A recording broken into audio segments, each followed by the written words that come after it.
Welcome to another episode of the Beefy Boys Breakdown, episode 132. We're going to be going over UFC Fight Night, Kai France versus Amir Albazi.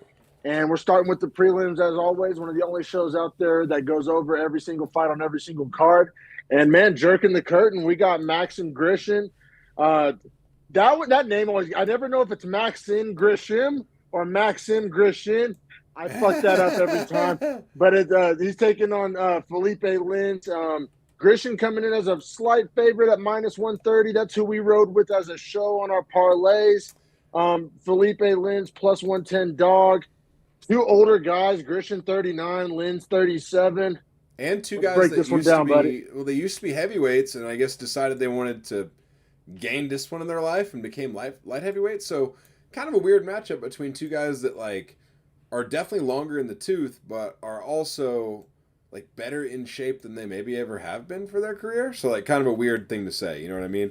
And also, Yeah. like we texted about beforehand, I thought that Grishin honestly got talked down upon, overlooked, because he was fighting heavyweight and he never weighed more than 240, never, ever, ever. Usually 230. And so it was he was just getting manhandled in there by bigger men, even though he has the height, doesn't have the mass. Well, same thing with Lins. It was that he wanted to wrestle and make it a grappling affair. And at heavyweight, if you're not Daniel Cormier or a very short list of guys, that is very hard to do because of the extreme weight class, right? So these guys both found their natural footing at light heavyweight very late into their career. So I don't even know if it's natural, but they both look at their best at light heavyweight. I think we can agree there. Yeah, for sure. And, honestly, a great matchup for that reason. Like I said, two heavyweights that move down to light heavyweights. They match up very evenly physically. I think it's worth going round by round on this one because I thought rounds 2 and 3 were close. I thought round 1 had a clear winner, but I fully agree. All right, sounds like we're going to see the fights very similarly, which is important because there are many odd rounds and cards. Have you looked at any of the judges' scorecards? In the final fight, none of the three agree. Then none of the three of them have the same card. Yeah, there's a few weird split decisions. I think there's actually 2 split decisions that I disagreed with, some more than others, but we'll get to it. So yeah. We'll be going into how we viewed the fights for sure. But yeah, round 1, honestly, Lins came out of the gates hot. He landed those 2 big, clean punches, really kind of, I don't know if you want to say wobble, but they were clean, impactful shots. And then, honestly, the rest of the round was some snoozy clinch, but Grishin couldn't get off the cage, so I guess you score it for Lins. Wasn't the most entertaining round. Then Lins had that sketchy late shot after the bell where he punched Grishin hella late. It was pretty salty, I thought. That was a very odd theme of the card last night. I don't know if you noticed, but that happened maybe 4 or 5 different times. And in fact, the first fight of the main card, which we'll get into, a man takes a bitch slap to the face for hitting him after, or for hitting after the bell. I don't know if you recall that. Wow, I must have missed that. No, end of round 3, first fight of the main card. I won't tell you who to spoil it, to keep the intrigue, but one guy bitch slaps the fuck out of the other one for hitting him. Oh, wow. I totally missed that. There are a couple little extracurriculars going on. But yeah, round 2 is where, it starts to get, I guess, a little murky because, honestly, round 2, you could argue damage for Grishin, but I just thought overall, over the course of the 5 minutes of round 2, that Lin, did more work. Was more had more success. I ended up scoring it for Lins, but there's an argument there for Grishin on damage. Those elbows, those clinched, framed, 2. hard. There's only 2 in the round, but they're hard and clean. And Lins doesn't land a hard, clean shot. Instead, he has a lot of clinch control, but not ground control. And I think clinch control I reward a lot less because having my back against a wall, but also holding my position and defending your takedowns, I don't feel that I'm losing the fight in that position. If I'm on my back, Johnny Munoz, listen. If I'm on my back, I feel like I'm losing the fight, right? That's a bad optic. But standing, it's not that bad of an optic, especially if you're going to land big damage on breaks. So I see the case for Grishin. Yeah. All that being said, I scored at Lins. Just 4 minutes of clinch control is a lot. There was some strikes mixed in. I think he led the significant strike numbers by a decent margin. So you know what's crazy though? Is non-significant strikes. Significant strikes, Lins wins by 4. Non-significant, he loses by 53. Wow. Yeah, because a lot of them were just those snoozy clinch little pot shots, little pitter-pat. Yeah, no, you're right. Grishin, when he would land, it would be pretty clean, pretty impactful, pretty stiff. He just wasn't letting it go. He couldn't really match the pace. Why wouldn't of Linz, he let honestly. it go, honestly, man? Because, like, oh, God, wrong dial on the chair. I just lowered myself. So, like, the thing that I was going to say about about Grishin, is that when he would let it go, he was finding a lot of success on the feet and landing hard and clean shots. However, he just was so accepting of the fence position and to battle and control. I think he should have sacrificed, maybe given up even that like defensive positioning to land a couple more hard shots, because who knows, he might have only been one or two hard shots away from actually hurting. Yes, bro. Actually hurting Leans. Exactly, bro. Exactly. I mean, every time he would land, especially with those elbows, you're like, is this the end of the fight? Like, that's about as clean of an elbow as you could humanly possibly land. And we are talking about very large men here. Credit to Leans' chin. I do have a note in this, is that both guys have heavyweight chins and have light heavyweight power. And that's a recipe for not finishing. You're right. You're right. This was, in retrospect, an over to hit hammer. Now, round 3, I also thought was close. I went the other way on this one. Me too. I went Grishin. Okay, we saw this one the same. Yeah, because his damage was literally got no damage off. None at all. Snoozy control, but less, and Grishin got more damage. So if round 2 was really tight, round 3 had to be a Grishin round. Little edge. I 1,000% saw it the same way. More of those framed elbows, and that body kick he landed was massive. He looked like he was hitting a bag. Like it was kind of slow, but he just landed so clean and just. Now that we've broken down the fight, and now, granted, Leans wins unanimous decision, 30-27, 2 cards, 29-28, one judge does agree with us. Shout out to that judge. Let's see that 30-27 kind of shocked me. It's kind of set the tone for the weird, because, like, I thought, like, when they were reading the names, I was like, they could say Grishin here and it wouldn't be, like, an atrocity.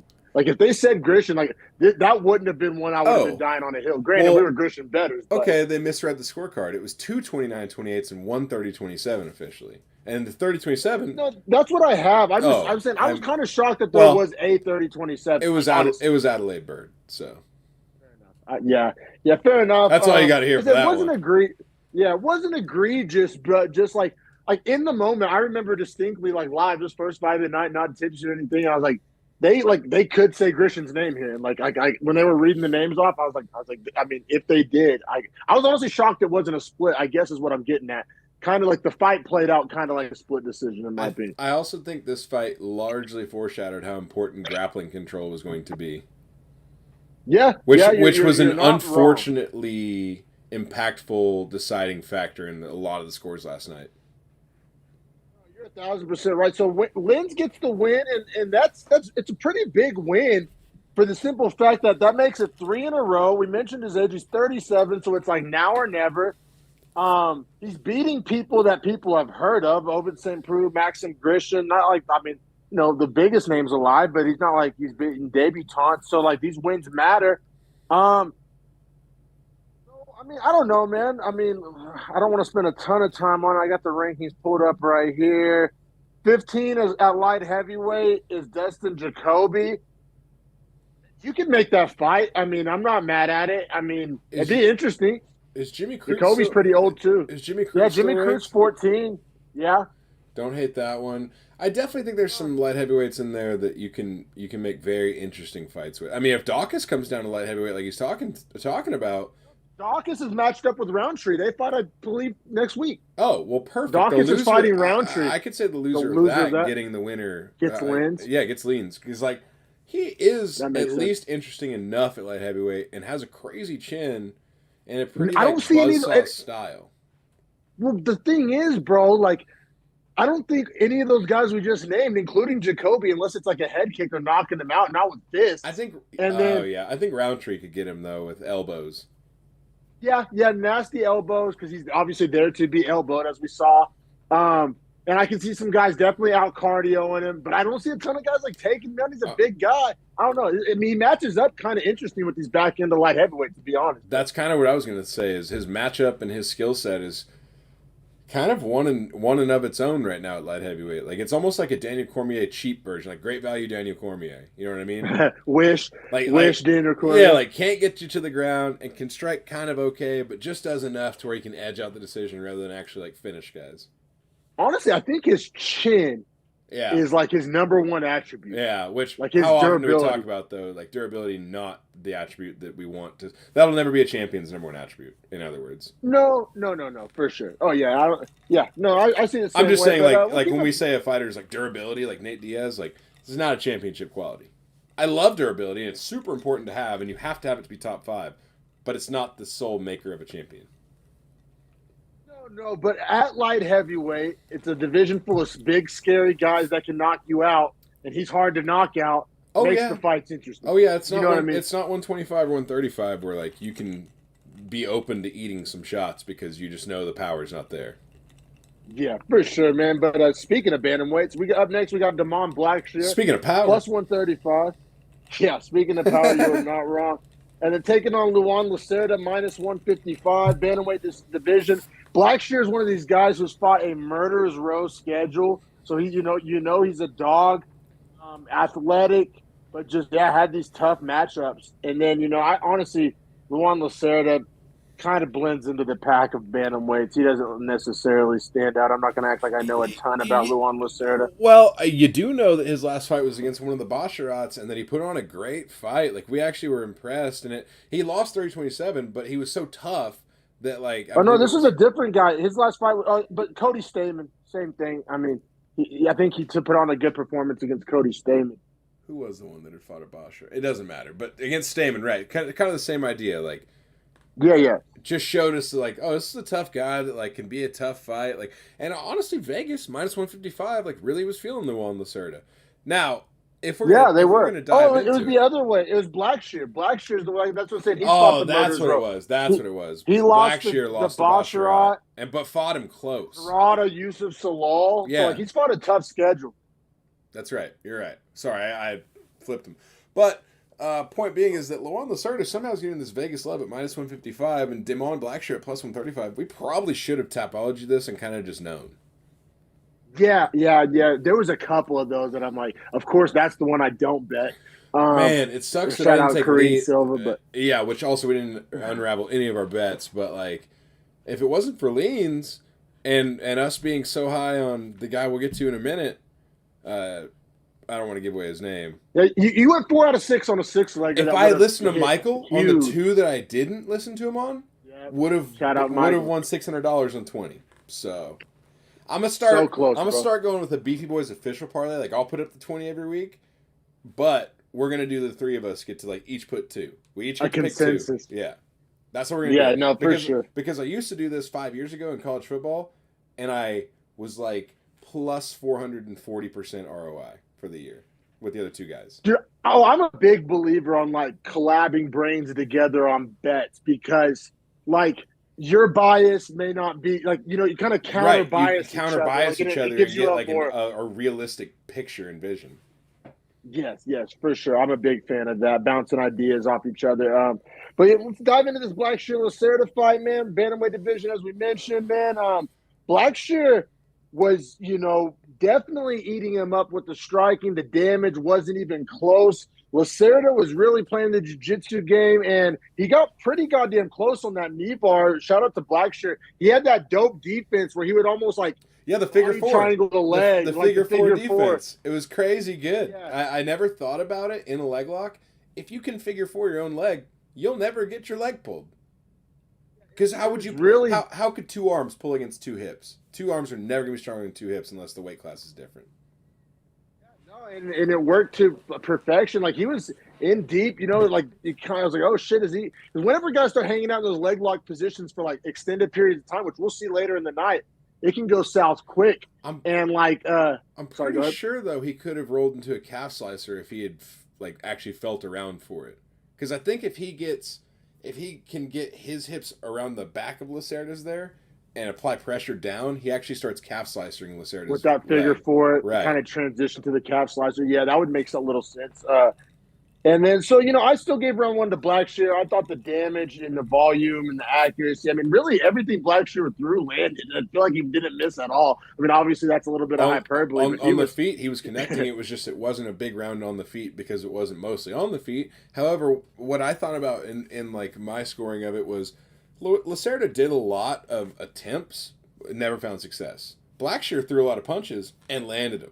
So like, Oh, landed almost everything. Very right. hard. So I'm Yeah. saying like, if I'm gonna credit attempts, well, like sure they can be even, whatever. But like landed or like success, I'm crediting success. Blackshear's the only one that found any success in the round. Lacerda Oh, essentially for sure. threw up bullshit that never hit. Now, granted, was it dangerous? Did it affect the way the fight took place? Sure, yes, agreed. All those. Was he doing any damage to Blackshear, or even any cardio work? Not really.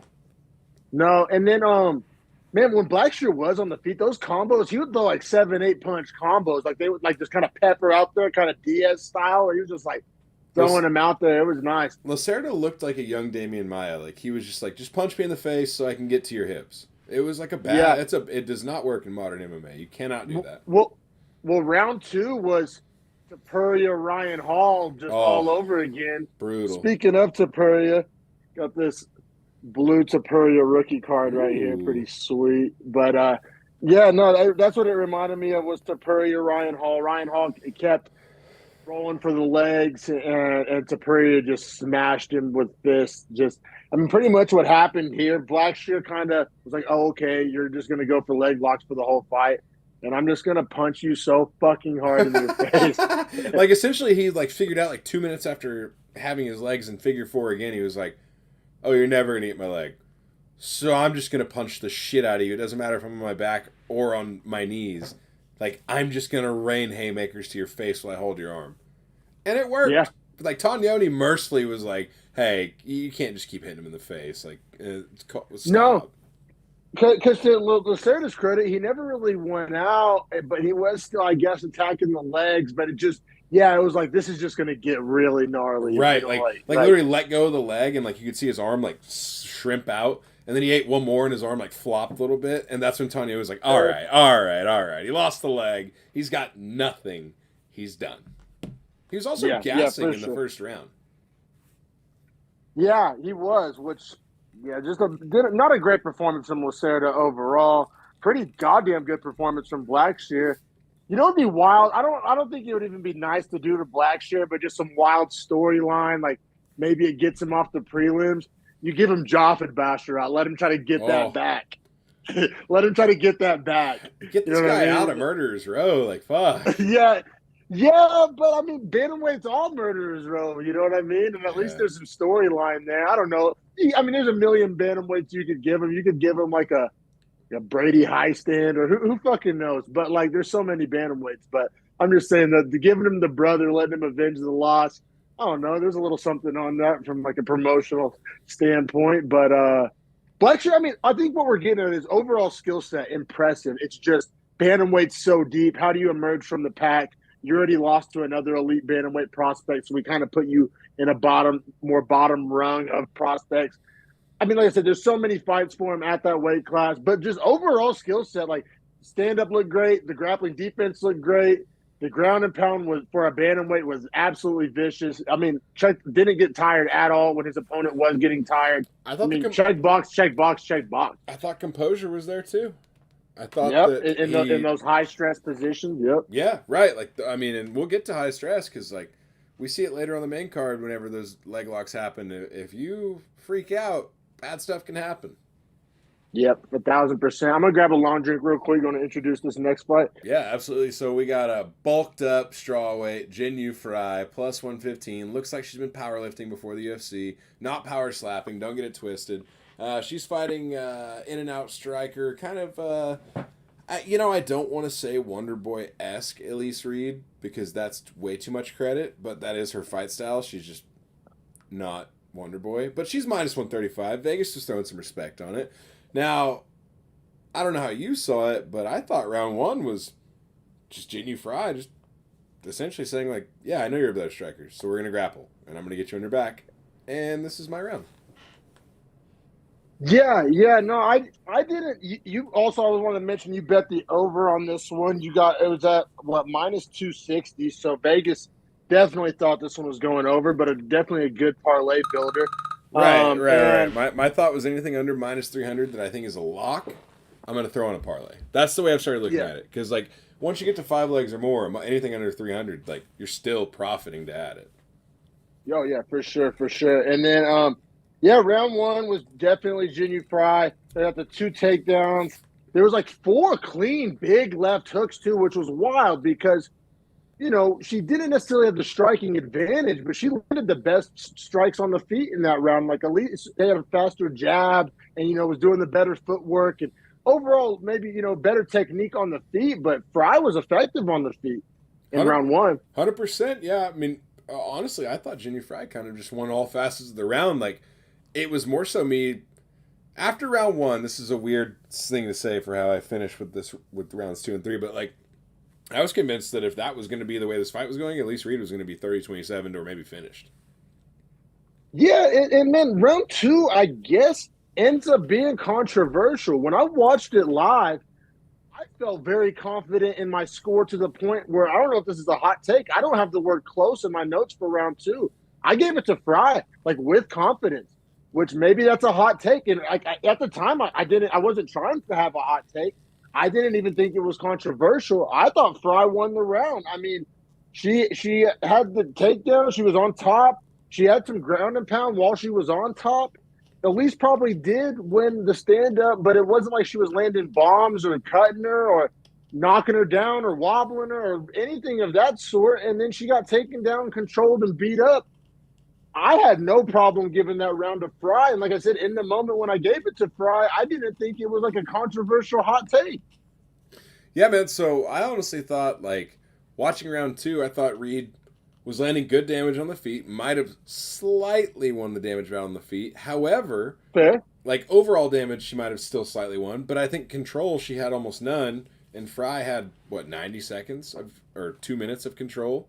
So yeah, I'd probably say close to 2. Right. So for me, I was like, all right, if the damage is this close, I have to go to control now. It can't just be a damage thing because when Fry got damage on the ground too, like it wasn't crazy, but she was getting some shots off. That's what I'm saying. Overall damage, it's extremely close, right? Like maybe slightly into Reed, but like control time, clearly no lean. It's only for Fry. So and it was ground control, not cage control, as we talked about earlier. It was also, control. Also got a takedown, and you had gravity at her back and on top of Reed's chest, so that's also important. When in Reed's takedown defense, I think you can compare the striking to Wonder Boy all you want. That's not even disrespectful. What's disrespectful is like Wonder Boy's takedown defense is 1.5 million times better than that takedown defense was some of the worst I've seen. So she's more like literally like old school Kevin Holland. Yeah, no, the takedown defense was, and then once she got taken down, she really got back up. I don't know, man. So did you give round 2 to Fry, or did you give it to Reed? So here's what I was going to say: is I do have close in my notes. However, I did give it to Fry. Oh yeah, like I didn't think it was like that controversial, man. Then we get to round 3, and round 3. Probably the clearest round of the fight. I thought that was clearly Reed. Like she was just getting off, wasn't getting taken down, and was tagging Fry. And yes, just outclassing on the feet. I think Fry was getting a little tired, wearing a little bit of the damage in round 3. I wasn't able to get it to the ground. So we end up with a unanimous decision for Reed, which it has to be 2 and 3, right? Did every judge give Fry 1? Yep, every judge Fry in round 1, every judge Reed in 2 and 3. Like I was like actually shocked. Like I wasn't emotionally invested. You're overhit. I didn't bet this one, so I wasn't like mad or upset. I was just like, whoa, didn't see that coming. Like I could have, like right before the words left Buffer's mouth, if you would have asked me to place like a live bet, dude, I'm betting my left nut that Fry's name comes out of his mouth. Like I felt so confident in my scorecard. I didn't think it was that like murky to judge. I think, and then they just went out the unanimous decision to because it's split decision. I wouldn't have even really been tripping. Unanimous decision to Reed is a little wild, but maybe not. Did you see her reaction when she won? I think that tells the story entirely. And I could be wrong, but I'm pretty sure verdict scored it to Reed. So maybe I am wilding, but I don't know, dude. I like Fry's work in this fight.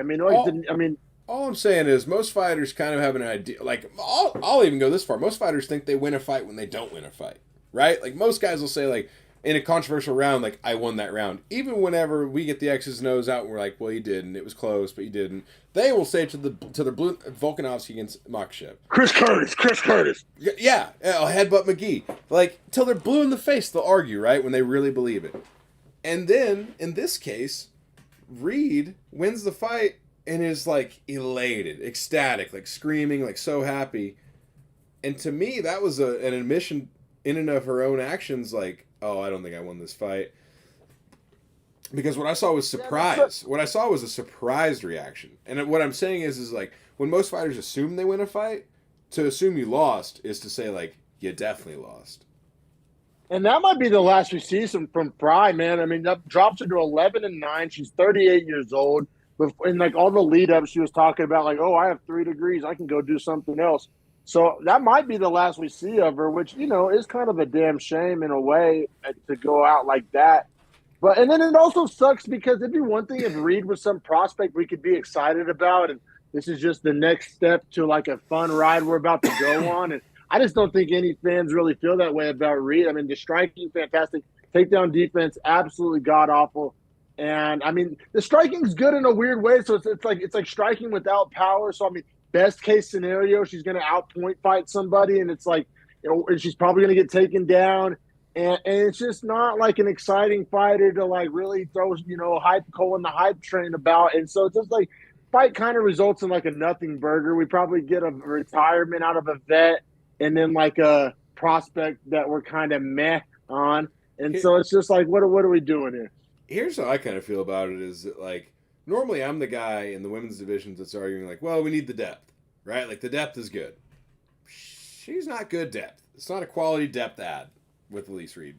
And that says a lot, right? Like she's very one-dimensional, very like, what I would say she's best for is like testing new girls. You took the words out of my mouth, like a grappler specialist. Which, like, that's like such a shit place to be in a fight career. Like, you're the girl that, like, we're going to try and put people over on you. Yeah, that's the problem is that, like, they might have pulled her too early, so her skill set isn't fully developed. Or maybe it's just never going to be there. Yeah. And like, the UFC reached on her. Yeah, I think she would have a lot of success in, like, a kickboxing or Muay Thai or maybe even boxing. Like, her hands are legit. But, like, I think she might be in the wrong sport. Like, the takedown defense is, like, you're not going to make up that gap for sure. But we'll keep it pushing to some fighters we're actually excited about, man. I mean, Jamie Mullarkey, anytime you see him on a you know, a bout on a card, you know, at least, okay, at least that fight's not going to be boring. Right. You know, looking at this prelims, not a ton to be super excited about, at least beforehand. You see Jamie Mullarkey's name pop up, you're like, all right. You're like, I'll make sure I'm tuned in for that one, you know. And then, you know, and he had a last-minute opponent. He was supposed to take on Kutaladze on the main card. God, what a hard matchup, too. Like, Kutaladze is a killer. Like, bro, to not be ranked. Oh, my God. I thought the same, but did he? We'll get there. Yeah. Not enough bullets. Different bullet. Now, here's what I will say is Kenneth had asked me earlier in the day, what fight should I not miss? It was the way he asked. And I was like, that's maybe my favorite question I've ever been asked. Because it's not who's going to win, it's just what fight should I watch? Like, what's entertaining? Yeah. Which is what this is. It's an entertainment sport. I hate to say that, but at the end of the day, all sports are entertainment. Anyway, I said Mullarkey Naimov was definitely number 1 for me. I had Santos and Munoz as number 2 in that order. Yeah, Santos is exciting to watch. But yeah, that's the thing. Yeah, that's the thing. And Munoz is like a very skilled, like, one style skill guy, so like he provides a very weird test, like a very weird puzzle. He was close. We'll get there. Not close at all. But yeah, in this fight, man, guaranteed fireworks, right? Like Muhammad Naimov plus 350, Jamie Mullarkey minus 435. Almost paints the picture of like Mullarkey's going to get a KO here, and it's going to be like a war that he's going to like win in the trades with. Man, obviously it's Naimov's debut, so I'm not going to sit here and act like I knew a fuck ton about him. But man, as much I just said some kind things about Jamie Mullarkey, he is a guy that finds a way to lose a lot of times, dude. Finds a way to get his chin checked. That's what he does. He always tests his chin. I thought about doing a Yanni sprinkle on Naimov. Shout out to, I believe Michael did do a little sprinkle on Naimov. Just that plus 350 value, some killer from Tajikistan taking on Jamie Mullarkey, who like does lose fights as exciting as he is. Like, I didn't do it. I didn't pull the trigger. Probably should have. Like, I thought about it for a split second. I was like, oh, Mullarkey be kind of losing close fights. This guy's probably a killer. Like, I didn't know a lot about him. It's a good sprinkle. $5 wins you $17.50. You know what I mean? Yeah. That's a good win. For sure, man. But lightweight division here, we said Naimov debuting from Tajikistan. Once again, the Tajikistan, that they have the soccer stadium, they fill up, and it was 4 a.m. The whole town, city, village, I don't know what you want to call it, was there. And I mean, watching the fights at 4 a.m. That's epic. Like, you gotta love it. It makes me like the Tajik fighters. They all speak good English. They Very, fucking, I like, don't know way too good of English. Like, it's not even like British English. It's like Swedish English American. Like, they have like the combo accent where they've clearly like learned the language and tried to learn. I'm blown away by how good they speak. No, for Albazi sure, man. the same. Like, Albazi's English doesn't sound like anyone from the Middle East. If I heard him on the phone, I think he's a white guy. Yeah, no, it just which is cool because that is the downside of some of the international fighters. Like, as much as I love watching Jonathan Almeida, I've never watched the interview. I've never seen him on a podcast because you know what I mean. And it does kind of limit the kind of engagement in my fandom. I can like your fights all you want, but like, what's that next step? Oh, am I going to go watch you on a podcast? Am I going to, watch an interview or like an embedded? And, like, yeah, subtitles are a thing. I've never been the biggest subtitle guy. I watch my anime and dub, not sub, but like, yeah, I don't know, just something. Obviously, it matters as far as marketing and becoming a fan of a fighter goes. Well, I think Figueiredo is a great example of that. I could never become his fan because, like, for as long as he's fought in the UFC, never learned English, never gotten any better at it. And the Brazilians are the last people that ever will learn English. Like, they don't give a shit about learning English. I can't explain it. Once again, who's the biggest star out of Brazil right now? I'd probably argue Paulo Costa speaks English. Like, yeah. Great point. Or Caio Braulio, once again, speaks English. Yep. Or Nunes. Nunes is actually the biggest Brazilian star, but she speaks great English. Yeah, she's a Floridian at this point, but we'll keep it pushing, man. We got Jamie Malarkey and Naimov, and then round one, Malarkey looked great, like to the point where I was like, damn, you could see the talent out of Naimov, but it was like Malarkey is a pretty goddamn tough debut. It's like, maybe, and he's long. He's 6 foot tall. He is longer. He was touching him up from distance, and it was he had Naimov moving backwards, which typically guys from that part of the world, they like to fight moving forward, and so it's like, oh, I mean, maybe it's just like you saw the talent out of Naimov in round one, and it wasn't a blowout. It was 10-9, but you thought maybe like, oh man, Malarkey's a tough matchup for him. It's kind of how I was interpreting round one. I'm so glad you say that because, like I said, I had Kenneth over here, so he was watching the fights with me. I told him, like, hey, neither of us are drinking. We're fully sober, so tell me how you're scoring these rounds. I just want to hear your scores. I'm not going to tell you mine. It doesn't matter because I'm going to talk about the show. He was saying he wanted to give Malarkey a 10-8 here, and his argument was he had the damage, he had the dominance, he had the duration. I would say he damaged him a lot. He did have him cut and bleeding. I would say that the duration was there. It was like 4 minutes. However, I will say the dominance level was not high. Yeah, and I'll maybe even push back on damage. I mean, obviously, how do you define damage? You can have that conversation, but it's like it was more of a volume and like jab heavy attack than it was. Like, he wasn't like catching him with clean counters or like knees or elbows. Like, it was mainly like catching him on the end of his long punches, which I'm not trying to say that's a bad thing.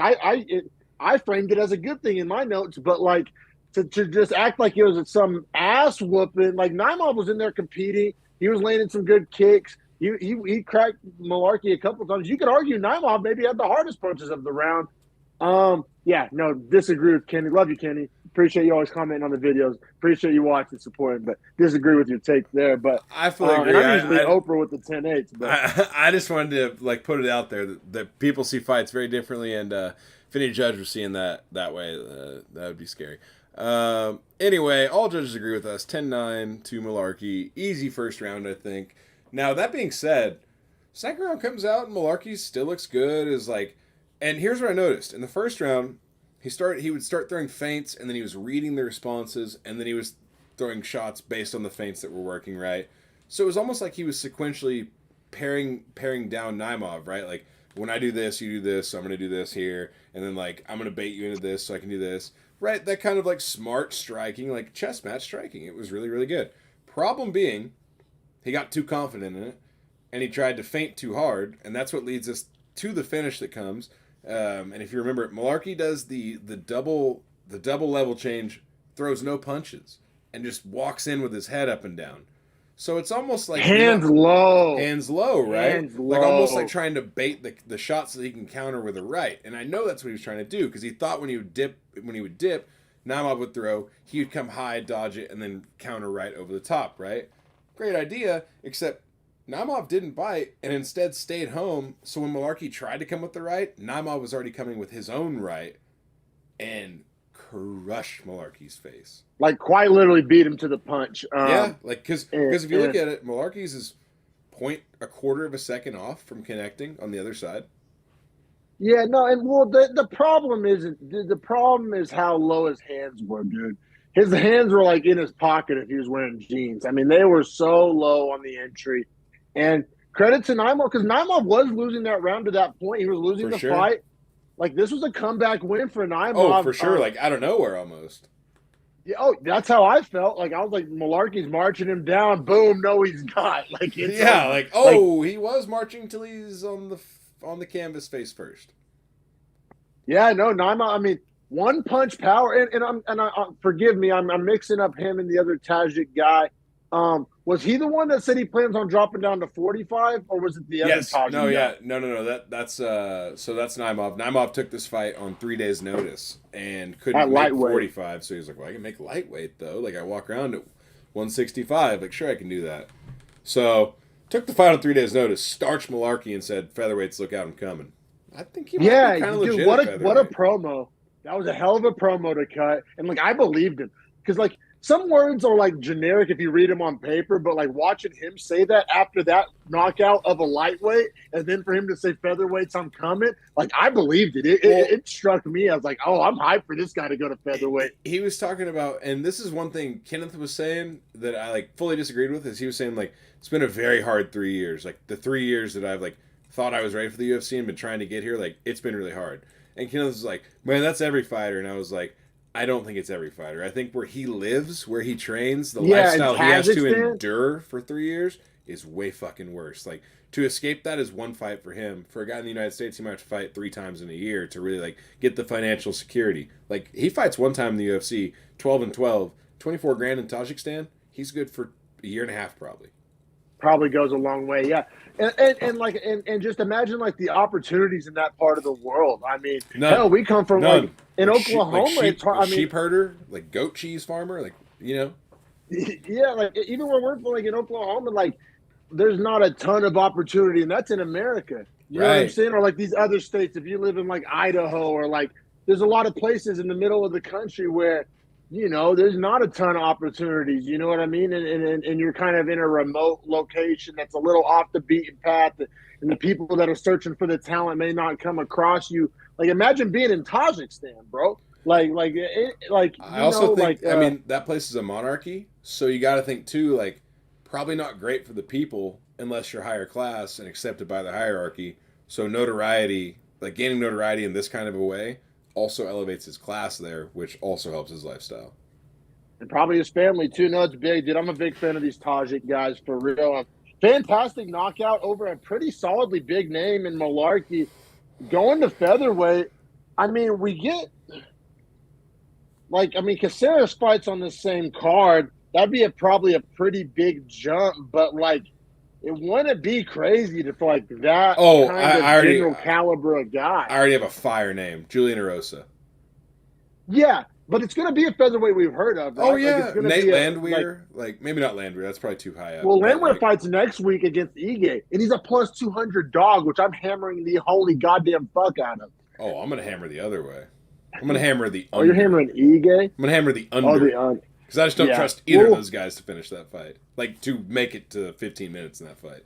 I trust Nate the Train, but I don't trust Ige himself in the late second round. I'm rolling with Nate the Train, bro. But yeah, man, so, I mean, big things coming for Naimov. Malarkey doesn't really lose any status, I feel like, because he still put on an exciting fight. He's still tough. He was still having success. And he looked like Jamie Malarkey out there. And he looked like so defeated when he lost because he knew that for 7 minutes he was winning that fight, and for 10 seconds he wasn't. Yep, 1,000%. Let me see. That drops Malarkey to, I mean, he's still 2-2 in his last 4 with a win over Michael Johnson, and his only losses to this guy and Jalen Turner. So, I mean, he's good, man. Malarkey's very good, and he's a tough night out for goddamn almost anybody, but it's just, He does lose some fights from time to time, you know. Don't fall in love with him and don't probably bet on him. But yeah, we'll keep it pushing here to John Castaneda versus what is it, Muin Gafurov. The other Tajik guy, correct? Yep, they fought back to back. Making his debut at bantamweight. And, man, this fight was an absolute banger. I have a hot take. Even knowing what I know now and knowing what actually got fight of the night, this was my fight of the night. I heard other people arguing for the Santos fight and then the fight that actually got it. Hot take McGee. This one got third place. I'm giving it gold medal here. This was my fight of the night for my money, as far as like just being an absolute barn burner, an absolute war. I don't know. I enjoyed this one. The fight that got fight of the night, I thought was a little one-sided for the most part, and it was just like kind of one guy eating shots. This fight was, I mean, as competitive as could really be, and both guys ate a ton of damage. I don't know, bro. Am I a crazy person? I mean, only in the sense that I don't think Castaneda ate that much damage. I think Gafurov has an ungodly chin and was getting beaten around the octagon. I scored the first round 10-8 to Castaneda. No one else did on earth, but I definitely did. Yeah. Well, because Gafurov landed 2 head kicks and won, I think, most of the scrambles in the round. So 10-8's a little wild, homie. Well, Castaneda was landing shots at will for the first 2 minutes and 30 seconds on the feet. Then he ate the head kicks, then recovered, and then head kicked Gafurov and almost finished him in the last 30 seconds of the round. Yeah. Also, I thought it was funny. Shout out to Twitter. You learned some interesting things on Twitter. They described Gafurov as a Dana White Contender Series vet. The guy had 6 fights and 1 championship. I didn't know that. I learned that because of Twitter. He was 3-3 in those 6. So I'm not acting like he was just like world beater, but like he had 6 fights and 1 championship, and they introduced him as a Dana White Contender Series guy. Which fun. I get, that's them trying to build Dana White Contender Series, but it kind of undersells Gafurov, right? Like, you tell me Dana White Contender Series guy or like a 1 championship vet. Well, I would have. I hold the 1 championship. I would have greatly appreciated the plus 110 a lot more too. Like, I wondered where the hell plus 110 came from. For sure, bro. For sure. Yeah. So I mean, I definitely gave round 1 to Castaneda 10-9. Emphasis on the 9, but I still will stand on it. The Gafurov, like, his chin lies about how hard he was getting hit and how many shots he ate. But like, bro, you don't think this round was like a banger? Like, this round was insane. Like, both guys, just because of like Gafurov's ability to recover in between the ass whooping that occurred at the end and start of the round, and then return with his own damage. Like, to me, a 10-8's a round where like a guy doesn't have highlights. Gafurov has highlights. You can't give a guy 10-8 in a round where he has like highlights. I just didn't see the lands. I just didn't see Castaneda taking that much damage, other than the head kick. Well, there was 2 head kicks, and then like also, like I said, Gafurov won like, or at least 50-50, like almost every scramble that took place, and there were some pretty wild, dope scrambles. Like, they were entertaining as fuck. Well, they were razor close. He was 0 of 6 on takedowns, and Castaneda was 3 of 6 on takedowns. So like, as far as grappling and scrambles, like that's a wash. Like, neither guy wins a scramble. You're right, but also, like, did 10-8 rounds include razor close 50-50 scrambles that take up multiple minutes of the round? Like, no. Sure, no. If the other 3 minutes is a guy beating up the other guy. Fuck out of here. All right, I got loose. I got loose to the 10-8 for once. For once, I got loose to the 10-8. Kenny, man. All right, bro. But yeah, no worries, man. Round 2, I thought round 2 was an absolute war. I mean, once again, I guess I interpreted these rounds as being closer than perhaps other people. I mean, I thought both guys were getting damage off. No, I thought 2 was a war. I thought 2 was much more war. Like, I thought Gafurov was starting to actually connect, right? Because I thought in round 1, Castaneda was able to slide with the punches, roll his head, and a lot of those were connecting shoulder and sliding up to the head, which means the initial force is completely lost. Yeah, fair. Now, the storyline of round 2 is the headbutt. That so Gafurov headbutted Castaneda, and it was bad. It was obvious. It was do you take a point for it? Yeah, I do. I was totally fine with it. I don't know. Because here's the thing, bro. It wasn't one of those things where both guys went to throw and they both stepped in. I agree with that. Gafurov's head was like a foot over his feet. Agreed. Like, he was literally like sprinting like head first, essentially, like that one dinosaur that had the fucking dome piece. He was like fucking like spearing his head forward. bro, something like that. And like, yeah, I don't know. I thought it was real. It was like one of the worst headbutts I've seen. Like not damage wise, but like this is one guy's fault. This isn't some fluke. Yeah, I agree with that entirely. I guess the only thing I would say, man, yeah, I think the point has to be taken. Now, I will say this: if Gafarov, the problem is that when he does the headbutt, it's like he lunges in for a punch, but doesn't throw the punch, right? So it's That's what just a headbutt. it was like Like literally if a headbutt. if he had thrown an overhand with it, I would have at least been like, "Oh, he's throwing a strike," but like. He didn't even try to throw a strike. He was like he was trying to close distance with his face. He looked like he was in a Lethway fight. Yeah, like, and funny enough, me and Kenneth had talked about Letway earlier. Like he watched a what's his name Leduc fight or whatever. Yeah, Leduc. Yeah, And yeah, so and, Matthew Leduc. So he had watched one of his fights and was talking about how much he loves watching Letway, and I was like, yeah, it's pretty cool. And then that happened, and I was like, well, that would be cool in Letway, wouldn't it, Kenny? And he was like, it'd be fucking dope. That'd be effective. I was like, yeah, well, it's no not doubt. here. So yeah, I agree with Yeah. the point. I guess when I like talked myself back up, because in the moment I was like, you have to take a point. A guy can't weaponize his head because then Castaneda can't actually enter his combos and throw effectively because now he has to worry about getting headbutted every time and potentially getting put out and the ref missing it and him losing. And that's a bullshit way to have to worry about not entering a combination or not entering a trade. Yeah, an engagement. Yeah, like that sucks as fans. Like for the UFC, that's why it's a rule is to protect us from having boring shit like that. Yeah, and like I mean, that being said, Castaneda had a lot of success in the round. I thought he, was maybe landed the harder shots in round two. Oh no, D-Mac scored this for Castaneda. Oh no. No, I didn't. I went 9-9 Gafarov. Me too. I went 9-9 Gafarov, but it was like a close round. Like yeah. The headbutt aside, I mean, Castaneda did find success, and I mean, it was I thought Castaneda won the scrambles more definitively than he did in round one.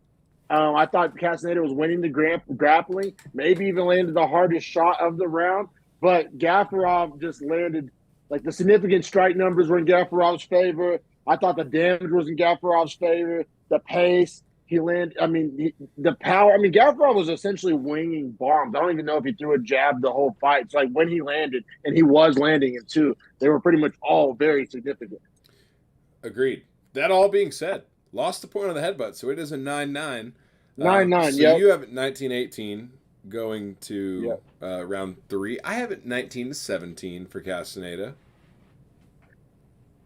Listen, does it matter? No, it does not matter.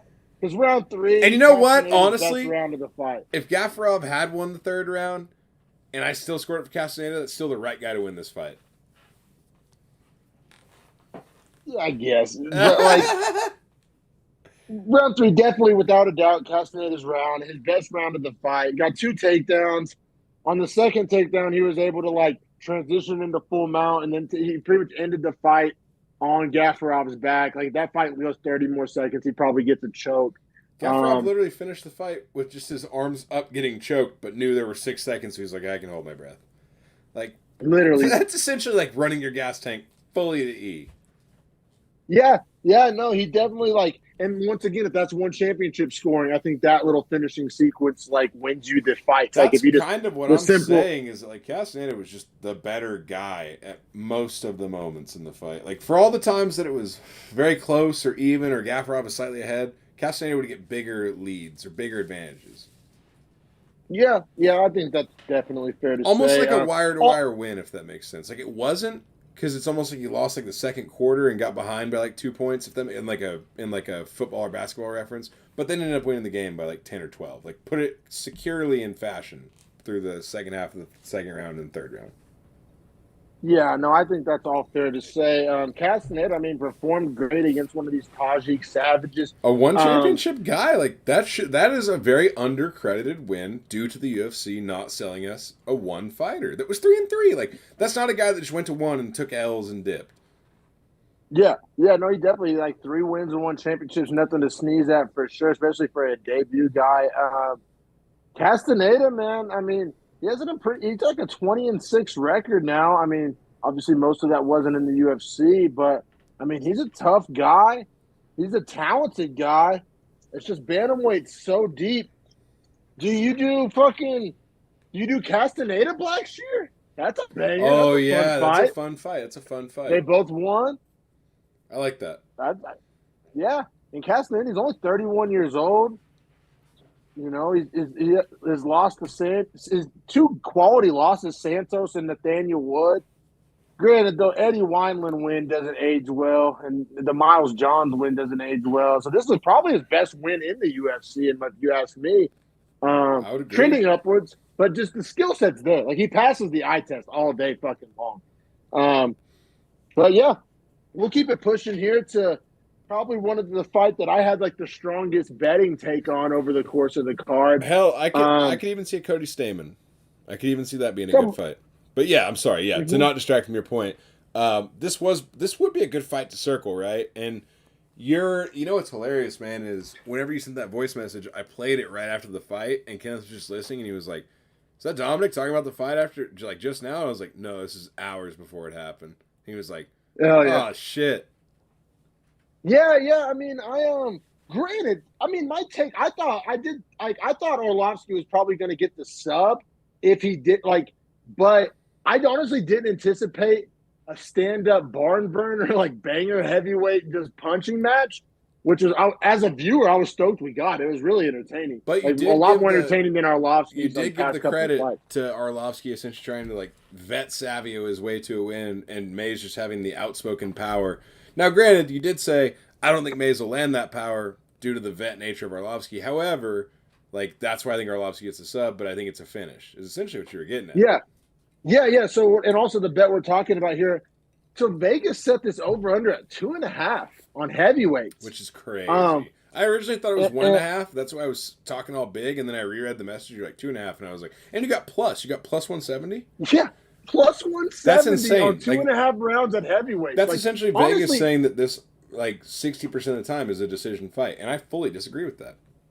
When it's like, bro, honestly, like, this is kind of a caveman take, but remove the names, insert heavyweight X. Like, you give me 10 heavyweight fights with that odds on that over-under. Yeah, it doesn't matter. I'm going to clean house. Like, yeah, I mean, unless you're giving me like Bose or Dawkins, where I'm like, oh, these guys will fucking, they're midweight guys. Yeah, but like, heavyweight fight, 2.5, plus 170. Like, I'm taking that really regardless of who the names are. Like, 9 times out of 10. What about a Park reporter, Jared Vander? Well, thank God Jared Vander got cut, so we never have to watch that again. But I understand there are exceptions to that rule, which I guess Vegas thought that this was. But Dontel Mays is a huge power punching fucking, and Arlovsky's chin is half as good as it used to be, if not less. And he's 44 years old, and and Dontel Mays in the past, I think, has had pretty sus like sub defense and grappling. So I just thought that, I thought that there was definitely. I honestly thought it was going to be Arlovsky winning, but I was like, that's why I bet the over-under, because I was like, either guy could finish either guy. 2.5 rounds, heavyweights. And that's what I'm saying, though, is that's one of those, like, if we each have 2 picks a week, and you had locked that one in, right? That would have been my lock for sure. That's like, what I'm saying? I had 2 locks, and they both hit. If you had 2 locks, and that's one of them, they both hit. Michael clearly hit. Michael hit a parlay. He fucking hit a 4-legger, so we could have just ran with any of his. And so I'm saying, at that point, like, we're making parlays easy when we do that because we're lessening the load on ourselves. No, for sure, man. Definitely looking forward to next week doing that. And yeah, so I mean, let's get to this fight here. Arlovsky plus 115, Mays minus 135. Mays with the salty ass record, but just like a freakish physique. Arlovsky, ultimate vet, 44 years old. And that being said, round 1, Arlovsky looked pretty goddamn good. It was one of those things where Arlovsky won the vast majority of the round and the vast majority of the exchanges, but then Mays started kind of getting off at the end of the round and getting some big damage off. I still gave round 1 to Arlovsky 10-9.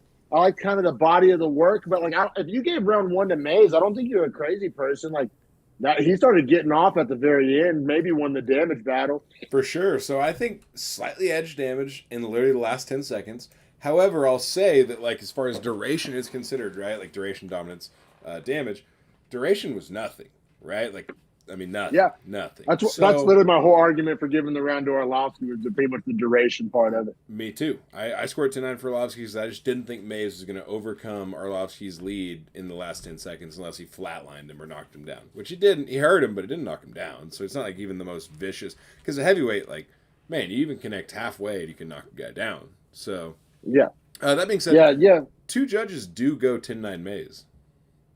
Yeah, I mean, I don't hate it, especially given some of the other. Like, if I'm going to pick a hill to die on this card, it ain't that one. Like, agreed. Yeah, that's one where I'm like, yeah, okay, that's fine. Like, I don't have a problem with that. No, because it's a damage-based argument, which is hard to like really argue with. But yeah, and then man, round 2, it kind of Mays kind of continued that momentum from the end of round 1, kind of carried it into round 2, and ends up getting the finish. I didn't write down when this. 3 minutes and 17 seconds into round 2. Yeah, but because it crossed the 1.5, but was nowhere close to 2.5. Yep. Which Vegas is probably kicking their ass for not setting that at 1.5. But you know what's crazy is like just how we talked about. Like this is one where like this is how Vegas this is how bookmakers and odds makers actually come to it. Is there's a group of people that they know are sharps, right? Like so, like 8 to 10 people. So imagine if we're 2 of those people and we're like, it's a heavyweight fight, like. You can't give them 2.5. It doesn't matter what happens. Like we would be these guys, and then they would say, "Okay, we'll set plus 200 at 1.5." They would have wrecked people's pockets at that because they would have won by 47 seconds and taken all the money for nothing. Yep. So Mays throughout the course of the fight, it was very clear that Mays had the faster hands and the longer reach, but Arlovsky had just like probably the better technique and the better defense. For most of the fight, Mays, ironic, he ends up getting the knockout, but he was leaving his chin out there pretty much the whole fight. Arlovsky could just never reach it. Yes, exactly. That is the one thing for Mays has like an NFL body. Like, I mean, he's bigger than a left tackle for most guys. You know what I mean? Like, not heavier, but like 6'7", 6'8". Like, it's almost too big to be a left tackle. Yeah, he's absolutely massive. The technique, I mean, not there at all. I mean, which shows you his record. I mean, he's 3-3 in the UFC. Mays does this make any sense to you? Mays had 3 Contender Series fights. Isn't that wild? He's 2-1 in the Contender Series. I don't really get that. I guess Dana just wanted this guy in the UFC. Like, just like kept giving him shots. I guess. Just saw a massive like body. Like Dana's literally like the NBA GM. It's like, no, he's a prototype body. Like, we'll make him good. Like, I don't think that's how this works, Dana. Yeah, or like the GM that drafts the 6'6" quarterback just cause. Like, oh, you mean the Raiders GM? Yes, yeah, I know. I know all about that. Yeah, exactly. So Mays, I mean, he ends up getting a big right hook, finishes it off with a couple ground and pound. I mean, this fight was super entertaining. This is another one. The Malarkey fight and this one were the ones I had circled as far as like, all right, well, this prelims isn't going to suck because these 2 fights are on it. You know what I mean? Very fair. I almost was very surprised to push it to the next fight that this previous fight, Arlovsky Mays, was not the featured prelim. Instead, we were treated to a 135 bantamweight matchup of Daniel Santos versus Johnny Munoz. Here, I have the odds right here. I believe Santos comes in at minus 230 and Munoz plus 195. Now, that being said, this fight, we have a lot to talk about just because it is so weird stylistically. Yeah, for sure. And honestly, when you're talking about the order of the card, the UFC website got it wrong. I don't know if they got it wrong or if they changed it last minute because the order, this was the first card I can remember. I don't want to say ever, but only one I can remember where the official UFC website got like the order wrong on the prelims. So maybe it got shuffled around last minute. I don't know exactly what happened there, but I think there might be something behind the scenes there. I don't know exactly what. But, yeah, man, Santos, blonde hair, Oliveira camp, you know what you're going to get, an absolute forward-fighting savage. And Munoz, he likes to play the jiu-jitsu game. Now, round 1. Do you think Daniel Santos is essentially Charles Oliveira light? Like, he does the same shit. Like, the forward kicks up the middle, like, the willingness to engage in grappling, but really isn't, like, it's not really what he wants to do, but, like, he is dangerous there. He is good there. I don't know. And he trains with him, training partner. I just see a lot of similarities. I think on the feet, I see it more. On the Yeah. feet, it's almost the like grappling, I don't see it as much, but on the feet, yeah, it's always the front kick up in the middle, the crispy 1-2s. Yeah, even like the way, like because sometimes they'll try to make that connection, like, oh, you can tell this guy's out of this camp by his style, and half the time I'm like, I don't really see it. That's just some shit that like a commentator says. This is one I can actually like see it in real time. Like I can like, yeah, I definitely see those comparisons. Now round one, I thought round one was the um hardest round to score Are we going to talk about the first 10 seconds of the fight? The low kick. I mean, it's immediate, and it's what we're talking about. It's the Oliveira special, the front kick up the middle. He's trying to throw the front kick, and Munoz tries to throw a left kick to the body at the same time. Well, what ends up happening is he just gets a grundle shot, like shin to balls and like the whole body. Was this the one where they had to like bring the bucket in, the puke bucket, because he thought he was going to puke? Yeah, there were like 4 nut shots in this fight. Yeah, it was very bad. And then Santos gets kicked in the nuts at the end of the round. Neither one of them lose a point. Well, and Munoz pulled guard out of nowhere a minute and a half into this round after recovering from the first nut shot that he took 3 minutes to stand by for. Because it was bad. I'm not even going to say that. It was a bad one. Then he threw up 3 sub attempts, the armbar to the triangle to the leg lock, before Santos realized, I don't want to be here. I guess I'll get this out of the way. I don't know if it's a hot take or not. I gave round one to Munoz. That triangle armbar was fucking deep as shit. And he wobbled Santos with the up kick. That up kick almost put Santos out. Like it dropped him. Like it dropped him quick. Like he went limp for like a split second. Now he fell into the guard, so it didn't look as bad as if it was like a punch. But like I picked up on that watching live. I was like, I was like damn near a flash KO right there. Like he up kicked the ever loving fuck out of him, and it landed clean on the chin and like wobbled, dropped, whatever word you want to use. That was the most impactful round. It was an up kick, so he's on his back. Maybe you don't score it the same as if it was an overhand right, but like damage-wise, I thought that was the most damaging moment of the fight. That triangle armbar, I honestly don't know how that didn't like. I don't know how he got out of it. I don't know how he got out of it. Like, yeah, that was very, like Volk-esque, right? Like Volk Ortega. 4 or 5 seconds, like to the point where he like pulled out and then like went back down to his knees. And usually when you see like the guy stand up tripod and then collapse, it's like, oh, it's too locked in and he's fucked. And then he just kind of like wormed his way backwards out of it. And I was like, well, goddamn, Santos isn't quitting.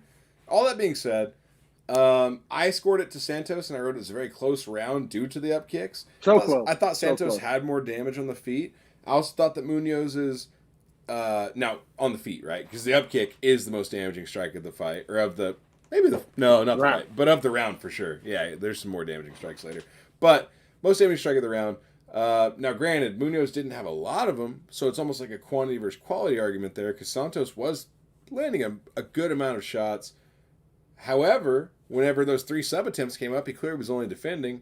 I had it as a super close round. I went to Santos just because, and this is honestly what I wrote, like, I think as far as a fight goes, like visually it looks like Santos is winning, but I really think Munoz was controlling the fight more than Santos. Because Munoz pulled the guard. Munoz was the one attacking with subs. Like, Santos was kind of just reacting to situations, but I thought his reactionary response was typically very good. Yeah, and like, I mean, it's one of those ones where the rooster comes home to roost, or whatever they say. Like they essentially, because Munoz had success with the jiu-jitsu in round one, he kept going back to the well, and it bit him in the ass as the fight went on. The right man wins the fight. Kind of how you score round one ends up being kind of inconsequential. Not really, because of the point deduction in 3. But so round 2. Round 2 is a big change in pace in the fight too. Like, I thought the energy of the fight fully flipped from round 1, where I was like, oh, this is a dogfight, to round 2, where I was like, oh, Santos is willing to go back in that guard, and he said, I'm not even going to play this game. I'm just going to feed you elbows and shots. Bro, Santos did something in round 2 that you don't see every day, every card. I thought it was some of the most effective ground and pound body punches that I've seen in like recent memory. Whenever he was like around the back and was just like feeding him uppercuts on the ribs.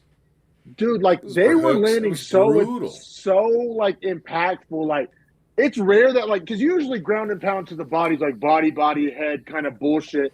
So these were like full like haymakers. Shots. Yeah, he was literally like loading up and was like, ah! They were No, huge, like fucking Rocky, fucking breaking the brisket ribs, fucking like just literally. like winging hooks. I don't know, bro. Like, you know, I love Chris Curtis's body work. Like, I'm Yeah, a mark for like Sean Strickland, great clean, with body. I powerful. mean, the good strikers will include great body work. Fiziev I'm is such a insane with the body work. Justin I, Gaethje, I'm Poirier, Holloway, insane with body work. The best strikers on I'm earth such are a fan body of like work. watching it. I'm a fan of watching it. Well, Like, it's very entertaining to me. because when you can weave it in, it's impressive, right? Because you know that you're dropping a hand from your face to eat a headshot if the guy's skilled enough, but you know that you're so in control of the exchange. He doesn't expect the body shot, and you know you have time to lower your hand to throw it. It's a really impressive thing.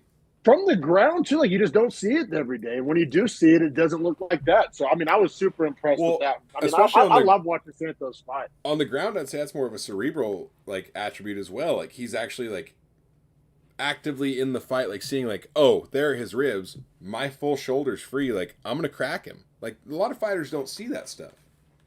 No, a lot of ground and pound feels like almost like a drill. Like I don't want to say going Yeah. through the motions, but like he was like seeing the shots, like just like he would on the feet. It was yeah. I think we're both saying the same thing. You It know was what's really so weird impressive. about it though, man, is that like Nico Price, Kevin Holland, Daniel Santos, they're weird guys, right? Like none of those guys are guys that you'd say are like normal in a fight, but they have like that. You can see an instance when they realize something and they're like, "Oh, I'm not drilling. Like I'm just gonna fuck this open target up," and like that is something rare, but is to be super appreciated because like it's that weird shit that leads to like phenomenal sequences.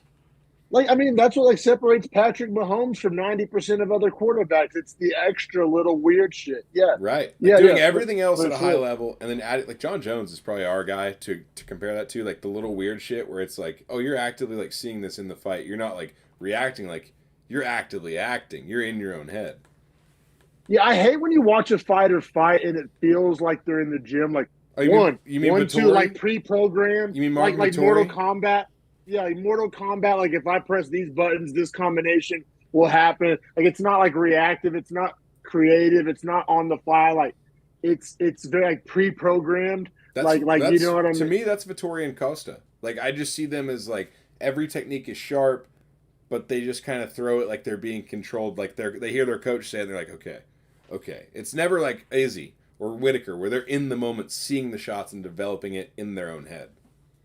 No, for sure, man. And then came into round three, we get another low kick to Munoz, which I mean it sucks to see. I mean, especially after that first one that he took. I mean, so much damage to the nuts. So you had it Um, 1919 going into this round. I had it 2018, just for clarity. yeah, which matters because I think I Right, ended up right. scoring it a draw You because we do, get the yeah. point deduction. Santos wins the round, like clearly the damage, the ground and pound, the top control looks pretty similar to round two, honestly, Do just you take with a the point for point that low deduction. blow? Because I honestly don't. I don't. After seeing the replay, I thought they were going to stand Munoz up and say, "Come on, let's go. What are you doing?" Because it hit You know thigh what? and bounced up to nuts. The initial force It and the did. aim was thigh. It did. Facts. I think he was lucky to not. I think it was karma, like a karma point. Like honestly, all right, if you're gonna say he shouldn't have got one for this one, then he has to get one for the first one because the first one I think it like actually impacted the fight. It was so bad. Okay, Like it was like that on that principle alone, impact on the fight. Yeah, take the point because Munoz literally can't fight the same way. I fully agree. Now, is it Munoz's fault he gets kicked that hard in the nuts in the first round? Yeah, 100% because he throws a kick and gets kicked under his leg. So it's almost like you it's removed like your defense to that. I'll compare it to this: when Felipe Lins hit Maxim Grishin late, no really damage done. It was kind of just like, all right, whatever, stop it, knock it off.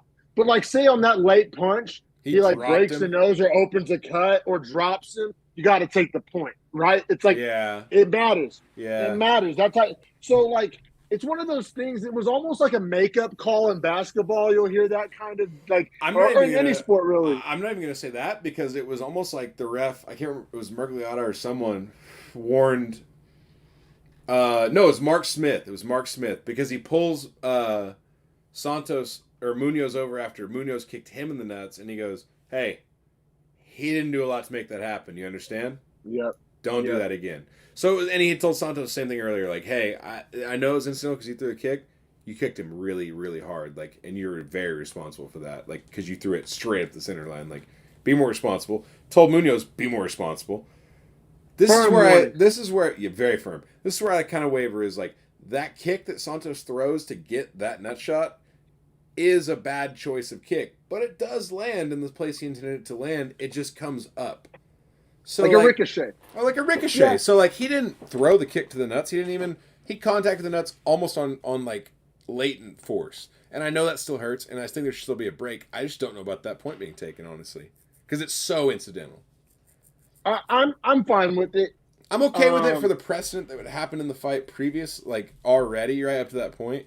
However, that is like the most incident. Like that's a nut shot that if that's the first nut shot in the fight, both guys like high five and they're like, "Hey, I get it, it's fine." Yeah. You see what I'm saying? Like it's all based on like, previous history. Yeah, both can be true for sure. And that being said, I'm honestly glad more judges didn't score it the same way I did because Santos deserved to win the fight. Like he won the fight. To have that fight end in a draw would have been a little lawyer ball, when Munoz just was eating shots and the only round he ever threw up any sort of like threatening positioning was round one. Like, yeah, Santos won 12 minutes of the fight. Like to say he didn't win the fight would be fugazi. Yeah. I think once again, all that can be true at the same time. And this is the problem with point fighting versus one fighting. Like we know who won this fight, but the points are going to add out weird. Yes. Preach, church, tabernacle. But yeah, man. And so all three judges give it 29-27, which like I said, I was actually one of the rare times I'm happy that judges don't agree with me. Because like I said, I scored it a draw because of the point deduction. Santos, man, high on the guy, man. Hard not to be. I mean, he has a fun style. He's good on the ground. He's good on the feet. He has like the intangible like dog factor. He has like the heart, whatever you want to call it. The fight IQ, as we mentioned, with seeing the fight and the body shots, I mean, didn't seem tired. I mean, check box, man. I mean, I like Santos. I really do. I do too. And like he has kind of that it factor that like there's a million bantamweights, but he kind of stands out from the crowd a little bit. Yeah, like he's more so the guy I think that like Cody Stamann, like a bigger name. Like he deserves a bigger name fight because he brings it. He's fun. He has a good camp, like a good skill set. I think Santos is one of those guys that's quickly closing in on a top 20 matchup. Yeah, no, I agree. I think a lot of people see him the same way we see him. Like I saw a lot of tweets out there like, man, I just love watching this guy fight, or I don't know what it is, but this guy has my attention. Like the same kind of shit we're saying, like, call it fair, call it whatever. Certain guys have certain qualities. Oh, also, Naimov got a performance of the night. We never mentioned that. Deservedly so. Deservedly so. That was fantastic. Yeah, man. I mean, this fight was fantastic as well. No bonuses coming out of it. But like I said, Santos just keeps building his fan base. And Munoz, man, I mean, it's weird because round one was so good. The nut shots, you feel a little bad for him. I don't want to be harder on him. Like, I do think that nut shot, like, impacted how he fought. And probably, like, you could argue maybe that's why he was pulling guard so much because maybe that, like, could argue that, but he kept doing it too. Like that became his like he continued to do the close guard, reverse body triangle. Like it was like he was fully closing him down and then opening to attack. Which, granted, that is probably the way you should do it. Well, there's no quicker way to like make me check out as a fan than I'm going to pull guard and close it type of guy. That's kind of my thing. Is like you're going to pull guard and then close it. Yeah, no, definitely way to make me kind of check out and root for whoever you're fighting, for sure. I think a lot of people probably feel that way. Bisping definitely does. He was saying it over and over. He did not love it. He, in fact, hated it. But yeah, that wraps up the prelim portion of episode 132. It was a lot of fun, a lot of fun to break down. And yeah, we're going to be right back with the main card. Check out some other videos on our channel. Every single fight on every single card. Beefy Boys Breakdown. We're going to be here to talk about it with you. Comment, interact with us. Follow us on Twitter @Beefy Breakdown. We'll be right back. Appreciate you.